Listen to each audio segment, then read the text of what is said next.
This is Kolkata TV's podcast news. আপনারা শুনছেন পডকা। মোহনবাগানের হাতে লিগ শিল্ড উঠবে আজ। আরো বিস্তারিত জানাবো আমি তসমিনা। আজ এফসি গোয়ার বিরুদ্ধে আইএসএল এর লিগ পর্যায়ের শেষ ম্যাচ খেলবে Mohun Bagan super giant. League shield জেতা হয়ে গিয়েছে অনেকদিন আগেই। আজ যুব ভারতী ক্রীড়াঙ্গনে বাগান ব্রিগেডের হাতে শিল্ড তুলে দেওয়া হবে। পরপর দুই মরশুমে লিগ শিল্ড নিয়ে সেলিব্রেশনে মাতবেন শুভাশিস বসুরা। মুম্বাই সিটি এফসির বিরুদ্ধে আগের ম্যাচে 2 গোলে এগিয়ে থেকে ড্র করতে হয়েছে। এমনকি একজন লাল কার্ড দেখে বেরিয়ে যাওয়ার পরে 2 গোল শোধ করে মুম্বাই। ওই ম্যাচের আগে বারবার আত্মতুষ্টির কথা বলছিলেন বাগান কোচ হোসে মলিনা।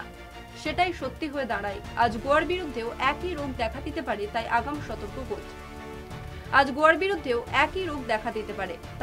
সতর্ক কোচ। তবে আত্মতুষ্টি, অফ ফর্ম ইত্যাদি যা কিছু ভুল ত্রুটি সব আজ পর্যন্তই করতে পারে সবুজ মেরুন শিবির, কারণ তাতে লিগ টেবিলে কোনো প্রভাব পড়বে না। তবে দ্বিতীয় স্থানে থাকা গোয়া জিতলে কিন্তু তাদের মনোবল বেড়ে যাবে। সুপার 6-এ মোহনবাগানকে হারানোর ব্যাপারে আত্মবিশ্বাসী হয়ে উঠবে মার্কেজ মনোলোর দল। সেই সুযোগ নিশ্চয়ই দিতে চাইবে না মলিনা। এই মরশুমে রেকর্ড 16টি ম্যাচ জিতে লিগ শিল্ড দখল করেছে মেরিন্ডা। এর মধ্যে 10টি জয় এসেছে ঘরের মাঠে। যুব ভারতী ক্রীড়াঙ্গনে 11টি ম্যাচের মধ্যে 10টি জয় এসেছে। শুধুমাত্র প্রথম ম্যাচে মুম্বাইয়ের বিরুদ্ধে 2-2 ড্র করেছিলেন দিমিত্রি পেত্রাতোসরা।